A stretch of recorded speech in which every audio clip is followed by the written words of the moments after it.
Topic है human circulatory system. तो चलिए इसको स्टार्ट करते हैं।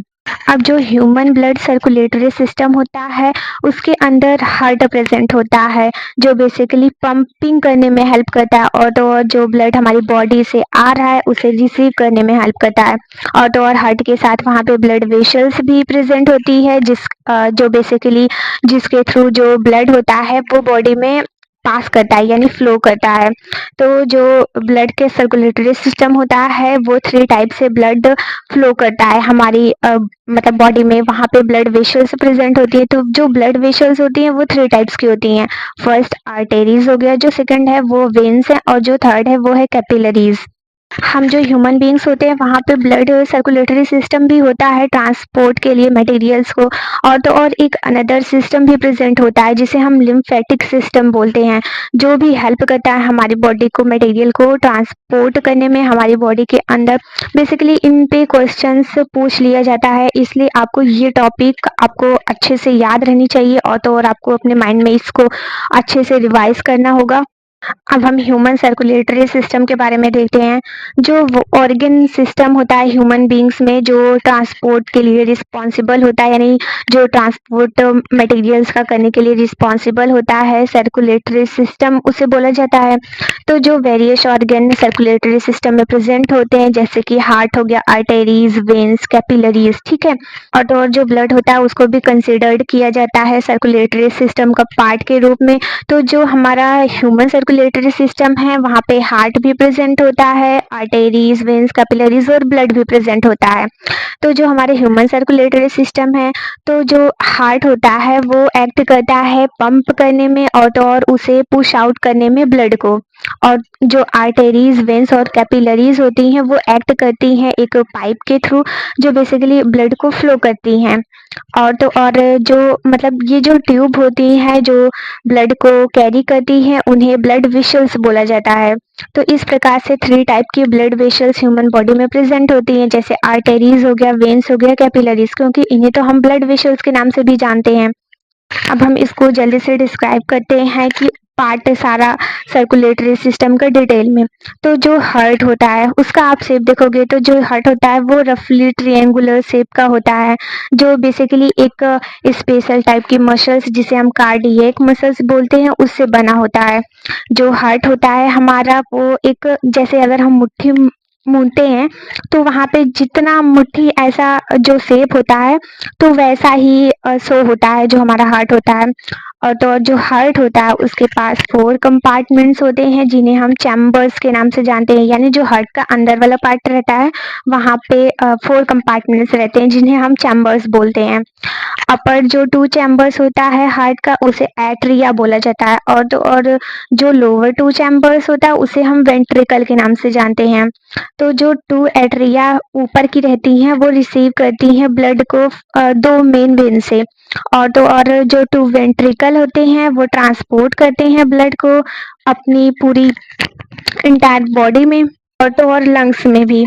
अब बेसिकली ये थोड़ा क्रिटिकल हो गया, अभी हम आपको अच्छे से समझाने की कोशिश करते हैं।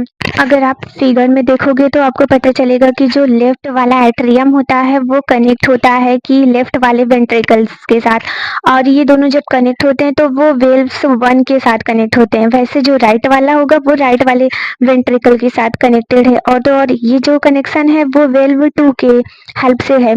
तो बेसिकली जो वेल्स होता है वो मतलब कि एक टाइप का चैम्बर्स टाइप का कुछ होता है, तो फिर वो हमारे ब्लड के बैक फ्लो को कम करता है, यानी उसे प्रिवेंट करता है एट्रिया से। जब वेंट्रिकल कॉन्ट्रैक्ट करता है, ब्लड को पंप आउट करता है हार्ट में, तब उस टाइम पे वो ब्लड फ्लो को बचाता है।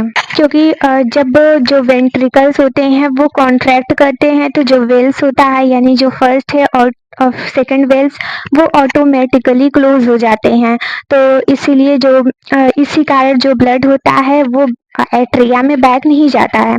तो बेसिकली जो हार्ट का जॉब होता है कि वो ब्लड को पंप करता है जो हमारी बॉडी के अराउंड में प्रेजेंट होती है। अब सभी जो आर्टरिया हो गई और वेंट्रिकल होता है हार्ट का वो कॉन्ट्रैक्ट करते हैं और तो और एक्सपेंड करते हैं एक एप्रोप्रिएट टाइम में, और तो और वो हार्ट को एक बिहेव करते हैं जैसा कि एक पंपिंग ऑर्गन की तरह एक बिहेव लाइक स्ट्रक्चर क्रिएट करवा देते हैं। वैसे जो वेंट्रिकल होता है वो हैविंग उसका मतलब कि जो पंप ब्लड होता है वेरियस ऑर्गन से वो हाई प्रेशर से ब्लड को पंप करता है, क्योंकि उसके पास थिकर वॉल प्रेजेंट होती है आर्टेरिया के कंपैरिजन में। तो वेंट्रिकल बहुत ही हायर प्रेशर से अपने बॉडी मतलब कि जो हार्ट वाला पार्ट रहेगा वहां पे इंटर करवाता है ब्लड को। तो एक सीट होती है जो हमारे हार्ट के आउटर साइड में होती है, प्रेजेंट होती है। वो टिश्यू की एक सीट होती है जिसे हम बोलते हैं पेरिकार्डियम, जो हमारे मस्कुलर हार्ट को प्रोटेक्ट करती है।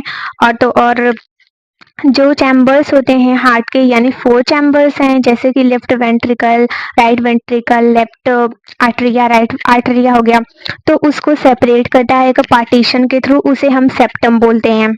सर्कुलेशन का टॉपिक समझने से पहले हमें कुछ टॉपिक को अच्छे से मतलब उसे अपने माइंड में क्लियर करना है। जैसे जो आर्टेरीज होता है, वेन्स और कैपिलरीज, वो एक काइंड की थिन पाइप्स हैं, ठीक है, जिनके थ्रू जो ब्लड होता है वो बॉडी में फ्लो करता है। जो आर्टेरीज हो गई, वेन्स हो गई और कैपिलरीज, उनको हम ब्लड वेसल्स के नाम से जानते हैं। जो आर्टेरीज है, यानी कि अब हम आर्टेरीज को बता रहे हैं कि जो आर्टेरीज है वो एक थिक वॉल्ड ब्लड वेसल्स है, जो ब्लड को कैरी करती है हार्ट से पूरे के पूरे बॉडी के पार्ट में। यानी जो हमारा हार्ट हो गया वहां से पूरा बॉडी पार्ट में ब्लड कौन कैरी करेगा? आर्टेरीज करती है। जो आर्टेरीज होती है उसके पास थिक वॉल होती है, बिकॉज जो ब्लड होता है वो हार्ट से मतलब कि मतलब बहुत हाई प्रेशर से बॉडी के सारे पार्ट में निकलता है, तो इसलिए उसके पास थिक वॉल होती है। जो पूरी ये जो आर्टेरीज होती है हमारी बॉडी के पूरे पार्ट में प्रेजेंट होती है। वहीं जो कैपिलरीज ब्लड वेसल्स होती है वो थिन वॉल्ड और एक्सट्रीमली नैरो ट्यूब होती है, मतलब ट्यूब होती है, ब्लड वेसल्स होती है, जो बेसिकली आर्टेरीज और वेन्स को कनेक्ट करती है। यानी जो आर्टेरीज हो गया और वेन्स हो गया उनके बीच में कैपिलरीज प्रेजेंट होती है। इस प्रकार जो हमारा ब्लड होता है आर्टेरीज से इंटर करता है कैपिलरीज में हमारी बॉडी में। फिर जो सारी सेल्स होती हैं हमारी बॉडी की वो क्लोज हो जाती हैं कैपिलरी में। तो कैपिलरी की जो वॉल होती है मतलब उसकी वन सेल ठीक होती है। तो जो वेरियस डिसॉल्व सब्सटेंस होते हैं जैसे ऑक्सीजन हो गया, फूड हो गया और सभी, तो उसके अंदर जब वो पास होते हैं बॉडी सेल्स में उसे थिन वॉल्स की कैपिलरीज के थ्रू, तो उस टाइम जो वेस्ट सब्सटेंस होते हैं वो सेल्स में भी इंटर करते हैं। तो जो एक्सचेंज होता है वेरियस मटेरियल का, जैसे कि ऑक्सीजन, फूड, कार्बन डाइऑक्साइड और मतलब कि इन सब का जब ब्लड और बॉडी सेल्स में होता है तो ये बेसिकली कैपिलरीज के थ्रू होता है। जैसे मैं आपको समझाती हूँ, जैसे कि जो आर्टेरीज हो गया और बीच में कैपिलरीज होगा और उसके बाद में डीऑक्सीजनेटेड, अरे मतलब जो वेन्स होगा, ठीक। अब जब आर्टेरीज ब्लड को हार्ट से बॉडी के पार्ट में लेके जाती है, यानी कि वो जो ब्लड होगा वो ऑक्सीजनेटेड ब्लड होगा, तो वो ऑक्सीजनेटेड ब्लड को कैपिलरीज में लाएगी। तो कैपिलरीज से सारा जो अच्छा वाला प्रोडक्ट रहेगा वो वहाँ पे सक करेगा। फिर वहाँ से जो डीऑक्सीजनेटेड ब्लड रहेगा, यानी जो कार्बन डाइऑक्साइड वाला डीऑक्सीजनेटेड ब्लड होता है उसे हम वो वेन्स में ट्रांसफर कर देगा।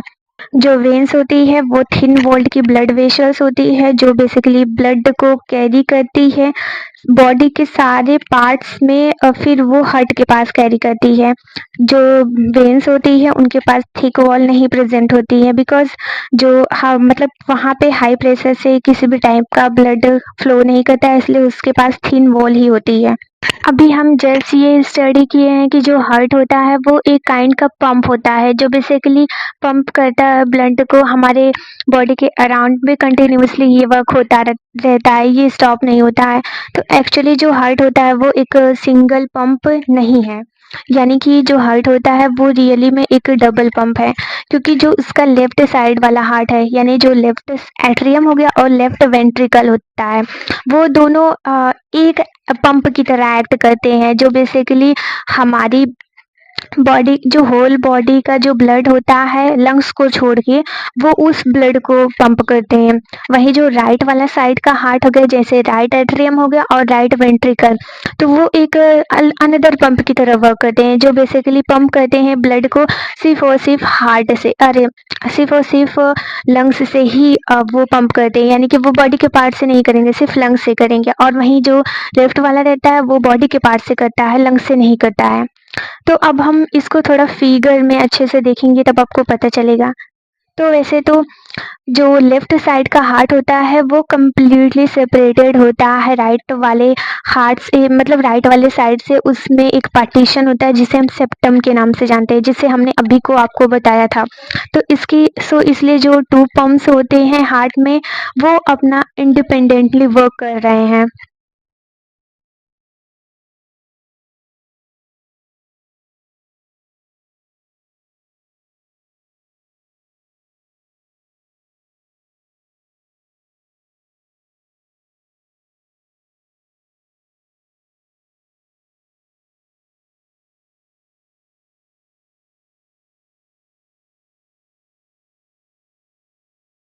अब देखो जो दोनों हार्ट हैं, जो पंप्स हैं हार्ट में, दो दो जो पंप प्रेजेंट होते हैं वो तो अपना वर्क इंडिपेंडेंटली करते हैं, क्योंकि जो सेपरेशन होता है लेफ्ट साइड का और राइट साइड का हार्ट का, वो बेसिकली हेल्प करता है कि वो उन ब्लड को मिक्स ना करे, यानी कि एक तरफ तो ऑक्सीजनेटेड ब्लड का फ्लो होता है एक साइड वाले पार्ट पे, वही जो दूसरा वाला साइड रहता है वहाँ पे डीऑक्सीजनेटेड ब्लड मतलब फ्लो करता है जो राइट वाला साइड रहता है। तो इसीलिए वो जो सेपरेशन होता है, यानी जो सेप्टम की वॉल होती है वो बेसिकली प्रिवेंट कर।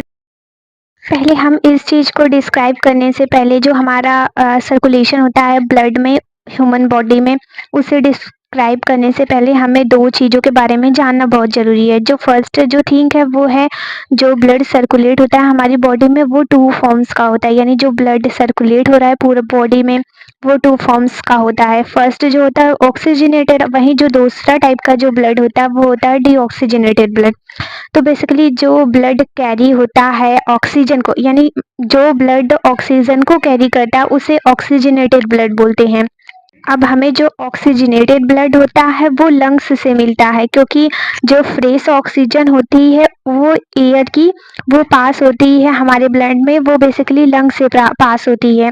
तो वहीं जो ब्लड, ऐसा ब्लड जिसके पास किसी भी टाइप का ऑक्सीजन नहीं प्रेजेंट रहता उसे डीऑक्सीजनेटेड ब्लड बोलते हैं। वहीं जो डीऑक्सीजनेटेड ब्लड होता है वो सारा जो बॉडी का ऑर्गेन्स हो गया, जैसे कि लंग्स हो गया, मतलब लंग्स नहीं, जैसे बॉडी का ऑर्गेन्स हो गया वहाँ पे उसका फॉर्मेशन होता है लंग्स को छोड़ के। बिकॉज क्योंकि जो लंग्स होता है वहाँ पे ऑक्सीजनेटेड ब्लड होता है, यानी कि जो ऑक्सीजनेटेड ब्लड होता है वो लंग्स की, मतलब कि जिस ऑर्गेन्स की बॉडी के थ्रू पास होता है, फिर बॉडी सेल्स उसे यूज करता है और तो और उसे फिर उसके बाद डीऑक्सीजनेटेड कर देता है। तो बेसिकली जो डीऑक्सीजनेटेड ब्लड होता है उसके अंदर कार्बन डाइऑक्साइड प्रेजेंट होती है, जो बेसिकली जब रेस्पिरेशन का प्रोसेस होता है बॉडी सेल्स में उस टाइम पे प्रोड्यूस होती है। अब देखो जो सेकंड पॉइंट रिमेम्बर करने लायक ये है कि जब जो ब्लड सर्कुलेट हो रहा है हमारी बॉडी में, तो जो ऑक्सीजन का सप्लाई होता है और तो और डाइजेस्टेड फूड हो गया और अदर केमिकल्स हो गए जैसे हार्मोन्स हो गया, इनका सप्लाई होता है बॉडी की सारी सेल्स के पास। तो वो कैरी करता है, यानी कि वो तो मटेरियल्स को भी कैरी कर रहा है, वहीं वो जो वेस्ट प्रोडक्ट होता है जैसे कि कार्बन डाइऑक्साइड हो गया उसको भी बॉडी सेल से हमारे मतलब कि लंग्स में लेके जाने का, मतलब वो उसको भी कैरी करेगा, यानी कि वे वेस्ट प्रोडक्ट को भी कैरी करता है और तो और जो ऑक्सीजन होता है, डाइजेस्टेड फूड, इन सारी चीज़ों को भी कैरी करता है। जो हार्ट बीट होती है वो नॉन स्टॉप होती है ऑल द टाइम, ठीक है। तो जो हार्ट बीट होती है वो इसलिए ऐसा होता है, जो हम बेसिकली ऐसा होता है कि हमारे हार्ट से थोड़ा थोड़ा आवाज़ आती है, तो ये एक रिदमिक कॉन्ट्रैक्शन होता है और रिलैक्शन होता है हार्ट की मसल्स में, जो बेसिकली ये जो आर्टरिया रहता है और वेंट्रिकल्स का आपस में जो पुशअप होता है तो उसकी वजह से होता है। नोट करने वाली बात यह है कि जो टू एट्रिया रहती हैं वो मतलब कि एक साथ ही, यानी कि जो लेफ्ट एट्रिया है और राइट एट्रिया वो एक साथ कॉन्ट्रैक्ट करेंगी और तो और एक साथ रिलैक्स करेंगी। वहीं जो टू वेंट्रिकल हैं, यानी कि जो लेफ्ट वाला वेंट्रिकल हो गया और तो जो राइट वाला वेंट्रिकल होगा वो दोनों एक साथ कॉन्ट्रैक्ट करेंगे और रिलैक्स भी करेंगे। तो बेसिकली जो कॉन्ट्रैक्शन होता है टू एट्रिया का वो इमीडिएटली होता रहता है, यानी कि जब एट्रिया का कॉन्ट्रैक्शन हो रहा है फिर उसके बाद कॉन्ट्रैक्शन होगा वेंट्रिकल का। तो ऐसे ही जो हार्ट बीट होता है उसका फॉर्मेशन होता है, एक रिदमिक कॉन्ट्रैक्शन होता है। जो हार्ट बीट होता है यानी कि हार्ट में जो बीटिंग होती है वो सर्कुलेट मतलब कि सर्कुलेट करती है ब्लड को ह्यूमन बॉडी में। तो अब हम डिस्क्राइब करेंगे जो सर्कुलेशन होता है ब्लड का ह्यूमन बॉडी में एक हाईली सिंप्लीफाइड डायग्राम की हेल्प से। तो फर्स्ट जो स्टेप है वो है, इस चीज़ को आपको ध्यान से समझने की ज़रूरत है क्योंकि ये एक कंसेप्चुअल चीज़ है और अगर आप एक बार अपने माइंड में इसे बैठा लोगे तो वो आपको अच्छे से समझ आएगी। तो फर्स्ट जो हमारा स्टेप है, जब जो मसल्स होती हैं सारे यानी जो 4 चैम्बर्स प्रेजेंट है हार्ट के वो एक साथ अगर रिलैक्स कर रहे हैं मतलब कि वो रिलैक्स कर रहे हैं तो जो पल्मोनरी वेन होती है वो ऑक्सीजनेटेड ब्लड को लाती है लंग से, यानी वो लंग से ऑक्सीजनेटेड ब्लड को लाएगी, फिर उसके बाद वो लेफ्ट एट्रियम में जो हार्ट का लेफ्ट एंट्री का एट्रियम रहता है वहाँ पे लेके जाएगी। अब जो लेफ्ट एट्रियम होता है वहाँ पे तो ब्लड पहुँच गया, फिर उसके बाद वो कॉन्ट्रैक्ट करेगी, यानी जो लेफ्ट एट्रियम वाला पार्ट रहेगा वो कॉन्ट्रैक्ट करता है, फिर उसके बाद जो ऑक्सीजनेटेड ब्लड होता है उसके बाद थोड़ा पुश आउट हो मतलब पुश होता है, फिर उसके बाद वो लेफ्ट वेंट्रिकल में जाएगा वेल्व 1 की हेल्प से। अब थर्ड स्टेप, अब तो जो लेफ्ट वेंट्रिकल हो गया वहाँ पे तो ऑक्सीजनेटेड ब्लड पहुँच गया, फिर वो भी कॉन्ट्रैक्ट करता है, जब वो कॉन्ट्रैक्ट करेगा तो जो ऑक्सीजनेटेड ब्लड होता है फिर उसके बाद फोर्सफुली वो आर्टेरीज में जाएगा, यानी कि जो मेन आर्टेरी रहती है जिसे एओर्टा के नाम से जाना जाता है वहाँ पे जाएगा। जो मेन आर्टेरी रहती है उसके बाद वो डिवाइडेड होती है स्मॉलर आर्टेरीज में, जो हमारी बॉडी का डिफरेंट डिफरेंट ऑर्गन होता है वहाँ पे पहुँचता है लंग्स को छोड़ के। तो जो स्मॉलर आर्टेरीज होती है यानी जो पतली पतली होती हैं उनके भी मतलब कि ब्रांचेस होते हैं कैपिलरीज में। तो बेसिकली अब जो मेन आर्टेरी रहती है वो कैरी करेगी ब्लड को, सारा जो ऑर्गन्स होगा बॉडी का जैसे कि हेड हो गया, chest, arm, stomach, intestine, liver, kidney, trunk, legs, इन सारे में अपना ऑक्सीजनेटेड ब्लड कैरी करेगी, सिर्फ और सिर्फ लंग्स में नहीं करेगी, लंग्स में वो ऑक्सीजनेटेड ब्लड को कैरी नहीं करेगी।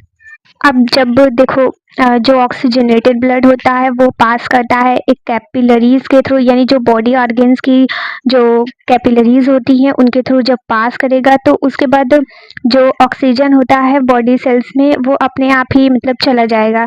तो इस प्रकार जो ब्लड वेसल्स होता है ब्लड होती है वो लूज करेगा यहाँ पे ऑक्सीजन को, यानी कि कैपिलरीज में जाने के बाद तो उसका ऑक्सीजन सेल्स के पास पहुंच गया, उसके बाद जो ब्लड होता है वहां से तो ऑक्सीजन खत्म हो गया, फिर उसके बाद जो ब्लड होता है वो डीऑक्सीजनेटेड हो जाता है क्योंकि अब ऑक्सीजन तो प्रेजेंट नहीं है तो उसके बाद तो उसे डीऑक्सीजनेटेड ही बोलेंगे। तो उसी टाइम मतलब उसी टाइम पे जो कार्बन डाइऑक्साइड है वो प्रोड्यूस होती है एज अ वेस्ट मटेरियल के रूप में उस रेस्पिरेशन के टाइम में, उस मतलब कि फिर उसके बाद वो ब्लड में इंटर करती है। तो जो डीऑक्सीजनेटेड ब्लड होता है वो बॉडी ऑर्गन्स का वो बेसिकली इंटर करता है मेन वेन में जिसे हम वेना कावा के नाम से जानते हैं। जो मेन वेन होती है वो डीऑक्सीजनेटेड ब्लड को कैरी करती है, मतलब कि कैरी करने के बाद वो राइट वाले एट्रियम में लेके जाएगी, मतलब कि हार्ट का जो राइट वाला एट्रियम होता है वहाँ पे डीऑक्सीजनेटेड ब्लड लेके जाएगी मेन वेन। तो जब जो राइट वाला एट्रियम होता है वो कॉन्ट्रैक्ट करता है तो डीऑक्सीजनेटेड ब्लड होता हो वो भी पुश होगा, फिर पुश होने के बाद वो राइट वाले वेंट्रिकल में जाता है, तो ये जब राइट वाले वेंट्रिकल में जाएगा तो वो वेल्व 2 की हेल्प से जाएगा। और जब अब तो जो राइट वाला वेंट्रिकल होगा वहाँ पे तो डीऑक्सीजनेटेड ब्लड पहुँच गया, फिर उसके बाद वो कॉन्ट्रैक्ट करेगा तो जो डीऑक्सीजनेटेड ब्लड होता है वो पंप्ड होता है लंग्स में, यानी कि पल्मोनरी आर्टरी के हेल्प से वो लंग्स में जाएगा, फिर उसके बाद लंग्स में जो डीऑक्सीजनेटेड ब्लड होता है वो अपना कार्बन डाइऑक्साइड रिलीज करता है और तो और उसके बाद वो फ्रेश ऑक्सीजन को एब्जॉर्ब करता है एयर से।